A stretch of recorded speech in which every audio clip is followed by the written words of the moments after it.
இன்னைக்கு 4வது அதிகாரத்தை நாம் தியானிக்க போகிறோம். பக்கம் 1075. 1075 யோனா புஸ்தகம் 4ஆம் அதிகாரம் 1075வது பக்கம் முதல் வசனத்தை நாம் வாசித்து தியானிப்போம். 11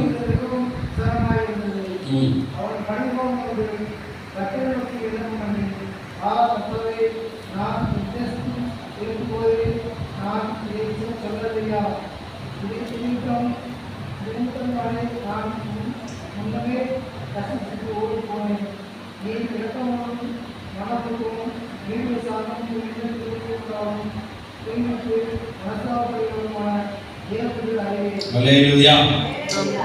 முதல் வசனம் சொல்கிறது, யோனாவுக்கு இது மிகவும் விசாலமாக இருந்தது. அவன் டென்ஷன் ஆகிறான். ஏன் விசாலமாக இருந்தது? எதனால கோபமானது? 3ஆம் அதிகாரம் அதுக்குள்ள 10ஆம் வசனம், இந்த 4ஆம் அதிகாரத்துக்கு மேல உள்ள 10ஆம் வசனத்தை வாசிப்பது, அவர்கள் தங்கள் கொள்ளாதவளை விட்டு திரும்பினார்கள் என்று தேவன் அவருடைய கிரியை பார்த்து தாம் அவர்களுக்கு செய்வேன் என்று சொல்லி இந்த தீங்கை குறித்து மனஸ்தாபம் கர்த்தர் அதை செய்தார்கள். பாருங்க, இந்த நினிவே பட்டணத்தாருக்கு தேவன் அழிப்பேன் என்று உரைத்ததுதான். ஆனால் இங்கே யோனா விசாரம் அடைகிறார்.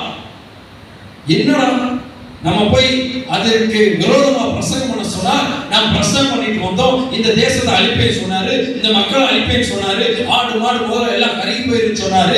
ஆனா இப்ப நடந்தா எல்லாம் மனம் திரும்பிட்டாங்க. அது பிரச்சனை இல்லை. நல்லா கவனிங்க, யோனாக்கு என்ன பிரச்சனை தெரியுமா?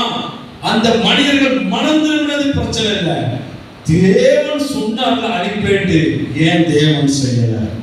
இப்ப நினிவே பட்டணத்திற்கு விரோதமாக கோபம் கொள்ளல. யாருக்கு விரோதமாக நினைக்கிறார்? தேவனுக்கு விரோதமாக. என்ன ஆண்டவர், இவங்களை அழிப்பேன்னு சொல்லிட்டீங்க, இவங்களை என்ன செஞ்சுவோம், இந்த நினிவே பட்டணத்தை கவிழ்த்து போட்டுருவேன் சொன்னீங்க, இன்னும் 40 நாள் தான் இருக்குன்னு சொல்லி என் வாய் மூலமா நீங்க பேசுனீங்களே, ஆனா ஏன் நீங்க செய்யலன்னு சொல்லி கடும் கோபம் உண்டாகிறது. உங்களுடைய வாழ்க்கையிலே அநேக நேரம் ரட்சிக்கப்பட்டவர்களை காட்டிலும் புதுசா ரட்சிக்கப்பட்டவர்களை பார்க்கும்போது நமக்கு என்ன உண்டாகுது? என்னடா இவ்வளவு தூரத்துக்கு ஆசீர்வாதமா இருக்கிறாங்க, நம்ம அதிலிருந்து ஆண்டவரை நம்பி இருக்கிறோம், ஆண்டவருடைய அன்பை பற்றி இருக்கிறோம், ஆனா இப்போ வந்தவங்க ஆண்டவரை பற்றி என்ன செஞ்சுட்டாங்க? அதிகமா போயிட்டாங்களே, ஆசீர்வதிக்கப்படுறாங்களே, ஆனா நம்ம சொல்ல அப்படின்னு சொல்லி சில நேரம் ஆண்டவரை பார்த்து ஏன் ஆண்டவரே அப்படின்னு சொல்லுகிறோம். சோ நீங்க அவருடைய ஒரு நாள் கேட்கக்கூடாது. அல்லேலூயா. இந்த யோனா கோபப்பட்டு என்ன சொல்றாரு பாருங்க, அதுக்கு அவரே பதில் சொல்றாரு. 2ஆம் வசனத்துல கர்த்தரை நோக்கி விண்ணப்பம் பண்ணி, இந்த கர்த்தரை நோக்கி விண்ணப்பம் பண்ணி, எத்தனாம் அதிகாரத்துல? 2ஆம் அதிகாரத்திலே 2ஆம் வசனத்திலே அல்லது 1ஆம் வசனத்திலே அவர் சொன்னார், அங்கே எதற்காக கர்த்தரை நோக்கி விண்ணப்பம் பண்ணினா, மீனின் வயிற்றிலிருந்து வெளிவருவதற்காகவும், நான் நெருக்கத்தில் இருக்கிறேன், துக்கத்தில் இருக்கிறேன், கர்த்தாவே என்னை உத்தரவு அருளி என்னை பாதாள வாயிலிருந்து தூக்கி விடுகிறேன், என் சத்தத்தை கேட்டதுவே என்னை தூக்கி விடுகிறான்னு சொல்லி அங்க கர்த்தரை நோக்கி விண்ணப்பம் பண்ணுகிறார். அங்கேயும் ஜெபித்தார். 2ஆம் அதிகாரம் 2ஆம் வசனத்திலே ஜெபித்தார். 4ஆம் அதிகாரம் 2ஆம் வசனத்திலே ஜெபிக்கிறார். என்ன ஜெபிக்கிறார்? கர்த்தரை நோக்கி விண்ணப்பம் பண்ணி, கர்த்தாவே, என்ன சொல்றாரு? என் தேசத்தில் இருக்கும் போதே நான் இதை சொல்லவில்லையா? இப்ப தெரியல உங்களுக்கு பதில். ஏன் நினிவேக்கு போகாம தர்சீசுக்கு ஏன் போனார்னா, நான் உங்கள்கிட்ட சொல்லலையா ஆண்டவரே? அப்ப பேசிட்டு தான் வந்திருக்காங்க. என்ன சொன்னாரா? இது நிமித்தம் தாமே நான் முன்னமே தர்சீசுக்கு ஓடி போனேன், பதில் அவரே கொடுக்கிறார். அதனாலதான் நான் ஓடி போனேன். ஏன் தெரியுமா? நீர் இரக்கமும் மன உருக்கமும் நீடிய சாந்தமும் மிகுந்த கிருபையும் உள்ளவரும் தீங்குக்கு மனஸ்தாபப்படுவருமான தேவன் என்று அறிவேன். அல்லேலூயா, அல்லேலூயா. நம்முடைய தேவன் யோனா சொன்னது போல அவர் மிகுந்த இரக்கம் நிறைந்த ஆண்டவர். நல்ல கையை தட்டி அந்த இரக்கமுள்ள தெய்வத்துக்கு நன்றி சொல்லுவோம். நல்ல கைகளை தட்டி ஆண்டவரே உமக்கு நன்றி, ஏனென்றா நீ என் மேல் இரக்கமாய் இருக்கிறீர். என் பிள்ளைகள் மேல் இரக்கமாய் இருக்கிறீர், என் குடும்பத்தின் மீது இரக்கமாய் இருக்கிறீர், என்னுடைய பொருளாதாரத்துல உங்களுடைய கரிசனை இருக்கிறது. அல்லேலூயா. இரக்கம் உள்ள தேவன். இரக்கம் எடுத்துட்டோம்னா அது தனியா ஒரு பிரசங்கமே பேர். இரக்கம் உள்ள தேவன், மன உருக்கம் உள்ள தெய்வம், நம்மளை பார்த்து மனம் இறங்குகிற தெய்வம். ஒரே ஒரு தேவன் நம்மோடு கூட இருக்கிறார். அல்லேலூயா. மனம் உருக்கம் உள்ளவர்.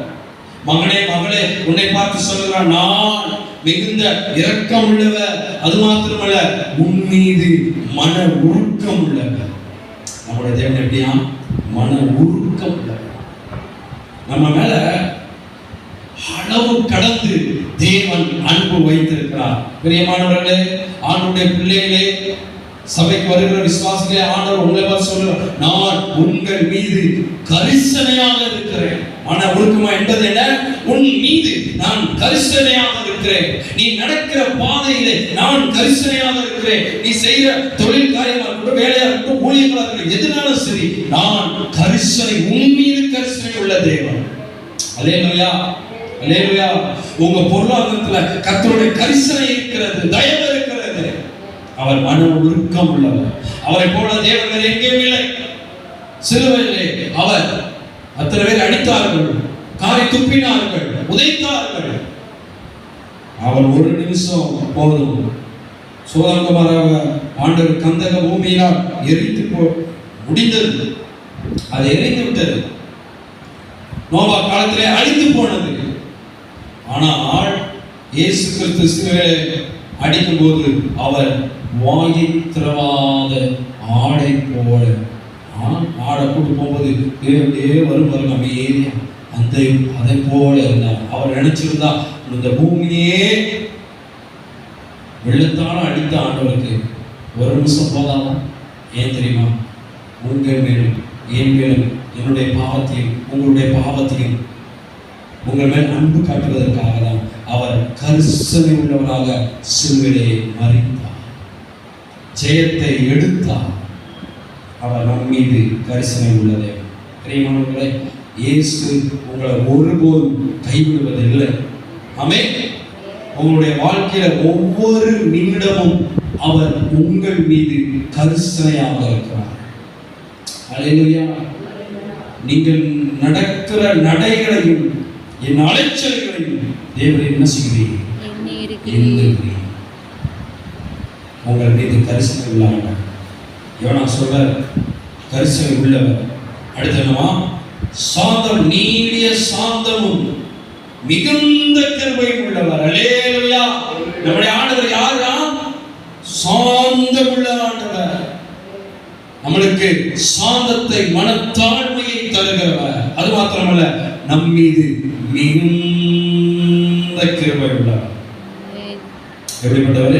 நம் மீது மிகுந்த கிருபை உள்ளவர். உங்கள் குடும்பத்தின் மீது கர்த்தர் கிருபை உள்ள தேவனாய் இருக்கிறார். உங்க சந்ததி மீது கர்த்தர் மிகுந்த கிருபையை வைத்திருக்கிறார். அவருடைய வார்த்தை சொல்கிறது, 1000 தலைமுறைக்கும் நான் உங்களுக்கு என்ன செய்வேன்? இரக்கம் செய்வேன், கிருபை செய்வேன்.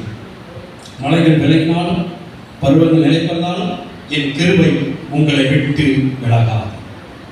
எது விலகாதான்? அவருடைய கிருபை இருந்தா. அதனால தான் ஆண்டவர் பவுலை பார்த்து சொன்னாரு, ஆண்டவரே இதெல்லாம் இப்படி இருக்கே அப்படின்னு சொல்லி ஆண்டவர் சொன்னாரு, உன் பலவீனத்தில் என் பலம் பூரணமா வளர்ந்தோம், என் கிருபை எனக்கு போதும். கிருபை இருந்தா எல்லாத்தையும் சாதிச்சார். எத்தனை பேர் நம்புறீங்க? அல்லேலூயா. கர்த்தருடைய கிருபை நம்ம மேல, கர்த்தருடைய தயவு நம்ம மேல, கர்த்தருடைய சாந்தம் நம்ம மேல, கர்த்தருடைய அன்பு நம்ம மேல, கர்த்தருடைய உருக்கம் நம்ம மேல, கர்த்தருடைய மிகுந்த இரக்கம் நம்ம மேல இருக்கும்போது நாம் வெளியேறப்பட்டவர்கள். இங்கே அமர்ந்திருக்கிற எல்லாரும் வெளியேறப்பட்டவர்கள். பிரியமானவர்களே, நீங்க நினைக்கிறீங்க எனக்கு எதுவுமே இல்லைன்னு சொல்லி. இல்ல, உங்க மேல கர்த்தர் கிருபையை வைத்திருக்கிறார், உங்க மேல கர்த்தருடைய தயவை வைத்திருக்கிறார், உங்க மேல கர்த்தருடைய சாந்தம் இருக்கிறது, உங்கள் மேல் கர்த்தருடைய அன்பு இருக்கிறது. அவர் நம்மளை வசனம் சொல்லி செய்கிறவர்களை நம்மளை விசாரித்து நடத்துகிறார். எப்படிப்பட்ட, அதனால யோனா சொல்றாரு, இப்படிப்பட்ட தேவன் என்று அறிவே. இவ்வளத்தையும் தெரிஞ்சுக்கிட்டு கடும் கோபம் பண்றாரு. இப்படிப்பட்ட ஆண்டவர் அழிப்பேன்னு சொன்ன ஆண்டவர் அழிக்கவில்லை. பார்த்தீங்களா? நாம் என்றோ அழிந்து போயிருப்போம். இந்த நினைவை பட்டணத்தவர் ஒருவேளை மனம் திரும்பவில்லை என்றால் என்ன நடந்திருக்கும் நம்மளுக்கு தெரியாது. ஆனா மனம் திரும்பினால அந்த திரும்புதலை பார்த்து கர்த்தர் அழிக்கவில்லை. இன்னைக்கு எத்தனையோ ஜனங்கள் அழிந்து கொண்டு இருக்கிறார்கள். உங்களுக்கே தெரியும், 2-3 நாள் முன்னாடி செய்தி, 12/6 நடந்த செய்தி. அந்த ஏர் இந்தியா அந்த பிளைன் வெடிச்சது உங்களுக்கு தெரியும். நம்ம மேல கிருபை உள்ளவரா இருக்கிறாரா? அந்த பிளைன் எப்படி கிராஸ் ஆயிருக்கு ஃபுல்லா பார்க்கும்போது அது மனதை இல்லாம ஆகிவிட்டது. பயங்கர சூழ்நிலை. எல்லாம் முடித்து விட்டு அடுத்து லண்டன்ல போய் செட்டில் ஆயிடலாம் அப்படின்னு சொல்லிட்டு அத்தனை நாள் கிடைக்காத பாஸ்போர்ட் விசா, அத்தனை நாள் கிடைக்காத அங்க உள்ள எல்லா காரியங்களையும் செட் பண்ணிவிட்டு தன்னுடைய கணவன், தன்னுடைய பிள்ளைகளையும், 3 பிள்ளைகளையும், தன்னுடைய மனைவி டாக்டர், ஒரு டாக்டர் 6 வருஷமா போராடிக்கிட்டு இருக்காரு.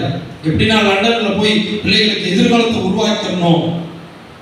மனைவிய அங்க போய் டாக்டராக வச்சு, ஆல்ரெடி டாக்டரா தான் இருக்கிறாங்க, இனி அடுத்து அங்க போய் ஒரு செட்டில் ஆயிரும் சொல்லி 6 வருடங்களாக போராடி விசா கிடைச்சிருச்சு, எல்லாம் கிடைச்சிருச்சு, பிள்ளைகளுக்கு எல்லாம் கிடைத்து எல்லாம் ரெடி பண்ணி வச்சுட்டு மறுபடியும் இந்தியாவுக்கு வருகிறார். இந்தியா அந்த டாக்டர் அந்த அம்மா டாக்டர் அதை ரிசைன் பண்ணிட்டு இங்கே இந்தியாவில் வேலையை விட்டுட்டு அடுத்த பிள்ளைகள்லாம் கூட்டுட்டு அதுக்கு முந்தைய காலங்களில் 2 நாள் 3 நாள் நாங்கள் லண்டன் போகிறோம், அங்கே போய் செட்டில் ஆகிறோம்னு சொல்லி ப்ரோக்ராம்லாம் கொண்டாடி அவர்கள் ஃப்ளைட்டில் ஏறி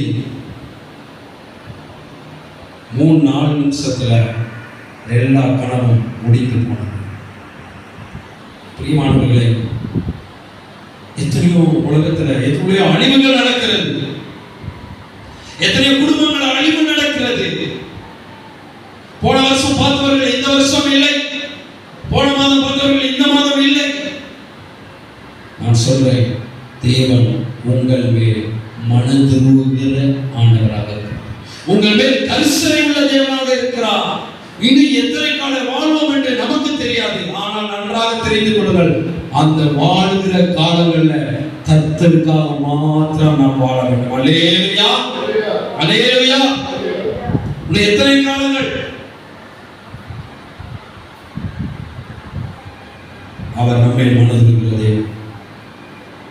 அந்த விமான விபத்தை பயங்கர அந்த பைலட்டு ஒரு 2-3 மாசத்துக்கு ஒரு 3 நாளைக்கு முன்னாடி தான் அவரும் சொல்லியிருக்காரு. அவங்க வயசான அவங்களுடைய அம்மா அப்பாட்ட, அப்பா நான் பைலட் வேலையை நிப்பாட்டிட்டு நான் ரிசைன் பண்ணிட்டு உங்களை நல்லா பார்த்துக்கிறேன்னு சொல்லிட்டு 3 நாளைக்கு முன்னாடி தான் அந்த வீடியோ வந்திருக்கு. 3 நாள் கழிச்சு மொத்தமாக ரிசைன் பண்ண வேண்டியது. அப்படியே எடுக்கிறாங்க. சுவர்கள் இல்லை, சரீரங்கள் கிடக்கிறது, கருகி போய் கிடக்கிறது. நண்பு ஜனமே, இயேசு கிறிஸ்து வருகை மிக மிக மிக மிக மிக மிக மிக மிக சமீபம். ஆண்டுடைய வருகைக்கு நாம் ஆயத்தமாக வேண்டும். எல்லாம் இருக்கட்டும். ஆண்டவர் உங்களுக்கு அநேக நன்மைகளை செய்திருக்கிறார், இனிமேல் நன்மைகளை செய்வார், உங்க சந்ததி ஆசீர்வதிப்பார். ஓகே, ஆனால் கர்த்தருக்காக நம்ம வாழ்ற வைராக்கியம் இருக்கிறதா? அவர் இரக்கம் உள்ளவர். நாம் கர்த்தர் மீது அன்பு காண்பிக்கிறோமா? அவர் நம்ம மேல இரக்கமாக இருக்கிறார், நாம் அவர் மேல அன்பு காண்பிக்கிறோமா? நம்ம கரிசனை உள்ள தேவன். நேசிங்க, இயேசுவை நேசிங்க, ஆண்டவரை நேசிங்க. ஆண்டவரே, ஒண்ணு நான் என்ன செய்ய வேண்டும்? இந்த யோனா போல முன்னாடியே பிரச்சனை பண்ணிட்டு தரிசிக்கு போறேன், அந்த காரியங்கள் வேண்டாம்.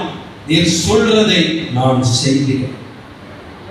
இந்த நினிவே ஜனம் கவுக்கப்பட்டு போயிருந்தா அல்லது அழிந்து போயிருந்தா எத்தனை குழந்தைகள் மரித்திருப்பார்கள், எத்தனை ஆடு மாடு ஜீவன்கள் மரித்து போயிருக்கும். ஆனால் அவர்கள் மனம் திரும்பினார்கள். மனம் திரும்புதல் நமக்கு வேண்டும். அல்லேலூயா, மனம் திரும்புதல் நமக்கு வேண்டும். எத்தனை காலங்கள் ஆண்டவர்கிட்ட அப்படியே நீங்க மனம் திரும்பி, ஆண்டவரே, அந்த ஜனங்கள் உபவாசித்து, ஆண்டவரே நம் மன்னியும் என்று சொன்னார்கள், கேட்டார்கள், கதறினார்கள். கர்த்தர் செய்ய வேண்டிய அந்த தீங்கை அவர்களுக்கு அவர் செய்யாதீர்கள், ஏனென்றால் அவர் இரக்கம் உள்ள தேவன். ஆமென். 3ஆம் வசனம் வாசிப்போம். இப்பொழுது கர்த்தாவே, என் பிராணனை விட்டு எடுத்துக்கொள், நான் உயிரோடு இருக்கிறதை பார்க்கணும் சாகிறது நலமா இருக்கும். மனம் திரும்பிட்டான். அப்படி யார் மனம் திரும்பல? தீர்க்கதரிசி மனம் திரும்பல. ஆண்டவரை அறியாத ஜனங்கள் மனம் திரும்புகிறார்கள். ஆண்டவரை ஏற்றுக்கொள்ளாதவர்கள் மனம் திரும்புகிறார்கள். ஆண்டவர் யாருமே தெரியல. ஒரே ஒரு யோனா வச்சு பிரசன்னத்தை பண்ணிட்டு அந்த ஜனங்கள் மனம் திரும்புகிறார்கள், உபவாசிக்கிறார்கள், கர்த்தரை நம்புகிறார்கள், கர்த்தரிடத்தில் திரும்புகிறார்கள், கர்த்தரை நேசிக்கிறார்கள். ஆனா வந்த தீர்க்கதரிசி கர்த்தரோடு நடக்கிறவர், கர்த்தரோடு பேசுகிறவர், முன்னவே நான் சொன்னேன் அல்லவா என்று சொன்னவர், தேவனை நீ தேவன் என்று அறிவே, நீ இப்படிப்பட்ட தேவன் என்று அறிவே, தீங்கு செய்ய மாட்டாத தேவன் என்று அறிவேன் என்று சொன்ன யோனா அவர் என்ன செய்யல? யோனாவுக்கு தான் முதல்ல என்ன வேணும்? அப்ப தீர்க்க தரிசனம் வேணும். மனம் திரும்ப வேண்டியது நீங்க ஜனங்கள் அல்ல, அவர்கள் திருந்தி விட்டார்கள். அவர்கள் திரும்பின பிறகு இவர் என்ன செய்யறாரு? கடும் கோபம் உண்டு. என்ன சொல்றாரு பாருங்க, நான் சாகிறது எப்படி இருக்குமா? நான் சாகிறது நலமா இருக்கும், என் பிராணனை எடுத்துக்கணும். 2ஆம் அதிகாரத்திலே அவர் என்ன செய்தார்? 2ஆம் அதிகாரத்திலே 6ஆம் வசனத்திலே கர்த்தாவே நீர் என் பிராணனை அழித்து தப்புவித்தீர் சொன்ன யோனா 4ஆம் அதிகாரம் அதே 3ஆம் வசனத்துல அங்க 6 இங்க 3 மைனஸ் பண்ணிட்டு சொல்றாரு. என்ன சொல்றாரு? என் ஜீவனை எடுத்துருங்க. நல்லா தெரிஞ்சுக்க, என் ஜீவனை எடுத்துருங்க. அன்னைக்கு நான் சொல்றோம்ல, ஆண்டவரை பார்த்து என் உயிரை எடுத்துருங்க ஆண்டவரே. உங்களை காப்பாத்தி கொண்டு வந்தார்கள் அல்லவா? அதை நீங்க பார்க்கிறது இல்லையா? உங்களுக்கு நன்மை செய்தார் அல்லவா? உங்களுடைய பின்னாடி வாழ்க்கையை யோசித்து பாருங்க, எவ்வளவு நன்மைகளை தேவன் செய்திருக்கிறார். ஆனால் ஒரு கட்டம் வரும்போது என் ஜீவனை எடுத்துக்கொள்ளும், நான் சாக போகிறேன், எனக்கு வாழ்க்கை பிடிக்கல என்று சொல்லி அநேக நேரம் நினைக்கிறீர்களா? யோனாவை போல நம்மளும் சில நேரம் நினைக்கிறோம் அல்லவா? என் ஜீவனை எடுத்துக்கொள்ளும், நான் வாழ்றது தியானம் சொல்லி.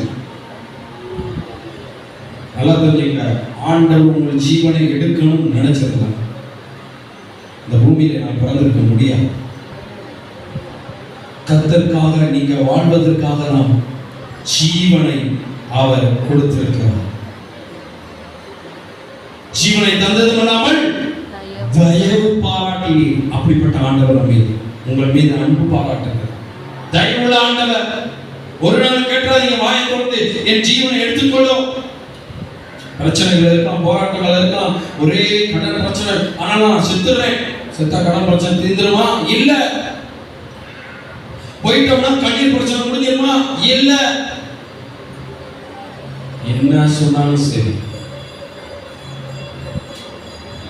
பிரச்சனைக்கு சாவு தீர்வு இல்லை.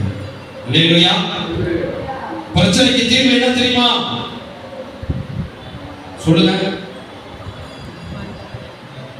பிரச்சனைக்கு தீர்வு 10ஆம் வசனத்திலே இருக்கு. 3ஆம் அதிகாரம் 10ஆம் வசனம். திரும்பினார்கள். ஆனால் தேவன் அவர்கள் கிரியை அழிக்காம சொன்னதை செய்யாம தீர்க்கு மனத்தாபத்தை அவர்களை காப்பாற்றினார். அப்ப கர்த்தரை இன்னும் அதிகமாக நேசிக்கணும். இருக்கிற சூழ்நிலை, இருக்கிற காலங்கள், இருக்கிற வருஷங்கள்ல, இருக்கிற மாசங்கள்ல, இருக்கிற இந்த நாளில, இந்த நிமிடத்துல இன்னும் கர்த்தரை நாம் சார்ந்து வாழ வேண்டும். பிரச்சனைக்கு தீர்வு மனம் திரும்புதல், சாவு கிடையாது. யோனா நான் செத்து பேரேன்னு சொன்னார், அது அல்ல தீர்வு அல்ல. அப்படின்னா தீர்வு இன்னைக்கு நினைக்காது. இன்னைக்கு அநேக குடும்பங்கள்ல கடன் பிரச்சனை வந்துருச்சுன்னா சமாதானம் இல்லையே சொல்லி அநேக இடங்கள்ல என்ன செஞ்சிடறாங்க, அப்படி போட்டு இருந்தால் குளிச்சு அப்படி பண்ணி இப்படி பண்ணி என்ன செய்யறாங்க, மறைத்து விடுகிறாங்க. பிரியமான ஜனமே, அது தீர்வு அல்ல. வசனத்தை வாசிப்போம். அதற்கு கர்த்தர், நீ எரிச்சலா இருக்கிறது நல்லதா? ஆண்டவர் நீ பார்க்க, நீ கோபமா இருக்கிறது நல்லதா? நீ கவலைப்படுறது நல்லதா?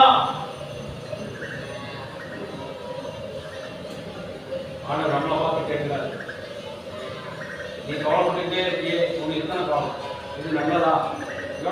நீ எரிச்சலா இருக்கிறது நல்லதா? இல்லை. அது 4 கிடையாது, 5ஆம் வசனம் கிடையாது, 6ஆம் வசனத்தை வாசிப்போம். 5ஆம் வசனத்தை வாசிப்போம். பின்பு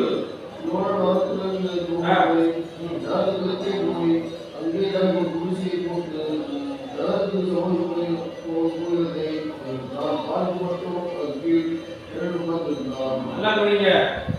அநேக நேரம் மத்தவங்க அழிகிறாங்கன்னா பார்க்கறதுக்கு ரெடியா இருப்போம். எல்லாம் சொல்லுது கிடக்கானா பார்க்கறதுக்கு ரெடியா இருப்போம். ஆத்மா மேல நம்ம கரிசனை வேண்டும். அல்லேலூயா.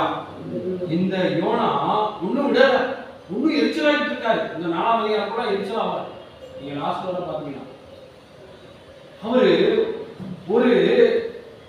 அவர் அந்த நினிவே பட்டண நகரத்துக்கு கிழக்கே போய், எங்க போய் கிழக்கே போய் அங்கே தனக்கு ஒரு குடிசையை போட்டு செட்டில் ஆயிட்டாரு. ஏன் செட்டில் ஆனாரு? தெரியுமா? அந்த நகரத்துக்கு சம்பவிக்க போகிறதை நான் பார்த்து மட்டும் அதன் கீழ் நிலையில் உட்கார்ந்து இருக்கிறேன். எப்படியா? இப்ப ஆண்டவர் மனஸ்தாபப்பட்டாரு. அழிக்க மாட்டேன்னு சொன்னாரு, அழிக்கல. இருந்தாலும் நான் விட மாட்டேன். 40 நாள் சொன்னார்ல, கொஞ்ச நாள் தான் போயிருக்கு. ஒரு 10 நாள் இருக்குல்ல, உட்காந்து பார்ப்போம். இந்த நகரம் என்ன செய்யணும்? அழியணும். 5 நாள் ஆச்சு, நகரம் அழியணும் நினைச்சுட்டே இருக்காரு. ஆனா என்ன ஆகல? கர்த்தர் அழைக்கவில்லை. அல்லேலூயா, அல்லேலூயா. நம்முடைய தேவன் அழிக்கிற தேவன் அல்ல, நம்மை வாழ வைக்கிற தெய்வம். அல்லேலூயா.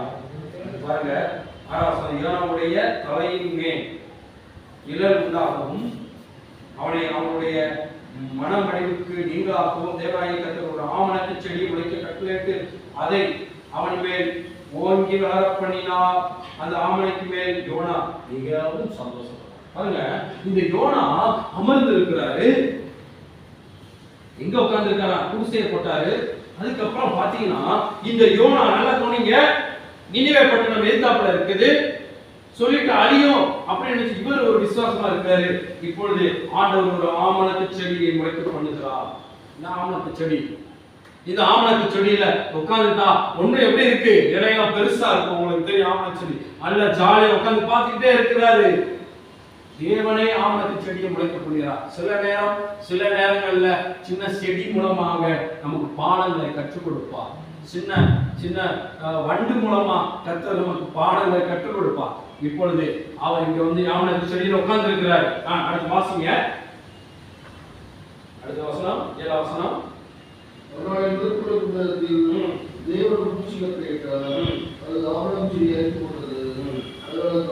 அப்ப ஆமணக்கு செடியை வந்தோடனே அவனுக்கு சந்தோஷப்பட்டான். அடுத்து 7ஆம் வசனத்துல அடுத்து பூச்சியை வர பண்ணி அதுக்கு கட்டளையிட்டாரு. ஆமணக்கு செடியை கட்டளையிட்டவர் கர்த்தரு, பூச்சியை கட்டளையிட்டவர் கர்த்தரு. செடியை அரித்து போட்டது, அது கர்த்தரால தான் முடிஞ்சு. அந்த செடி, ஆமணக்கு செடி அப்படியே பூச்சி அரித்து போட்டது, அதனால காஞ்சி போச்சு. நல்லா பண்ணீங்க. அந்த சூரியன் உதித்த போது தேவன் உஷ்ணமான கீழ்காற்றை, பாத்தீங்களா, கீழ்காற்று கரண்ட் வந்துருச்சு, கீழ்காற்றை கட்டளையிட்டார். நல்ல கவனிங்க, உங்க வாழ்க்கையில ஆமணக்கு செடியும் வளர செய்கிறவர் ஆண்டவர். பூச்சியை